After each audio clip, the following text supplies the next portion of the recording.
Mga kababayan, oras na po para alamin ang updates sa lagay ng panahon, lalo na para sa mga may plano ngayong long weekend. Ihatid sa atin yan ni Pag-asa Weather Specialist John Manalo.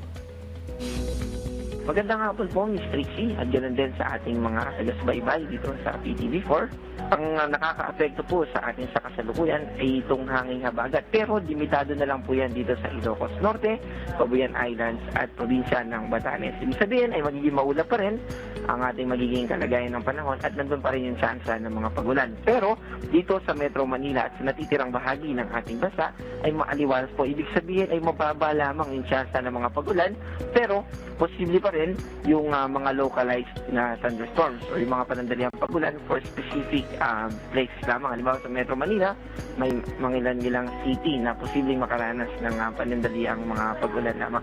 Ganito rin po yung mararanasan nating panahon bukas, Independence Day. Kaya bahagya lamang po na madadagdagan yung naapektuhan ng hanging habagat. Instead na Ilocos Norte lang, ay posible rin po na maapektuhan din yung mga kababayan ng Ilocos Sur. Wala naman po tayong minomonitor na low pressure area o bagyo sa loob ng Philippine Area of Responsibility at magpapatuloy po ito hanggang sa susunod na 2 hanggang 4 na araw. Para naman sa update sa ating mga dams,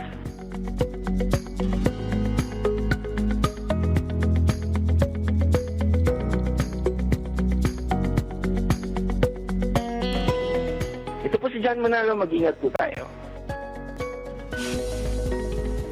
Maraming salamat, Pag-asa Weather Specialist John Manalo.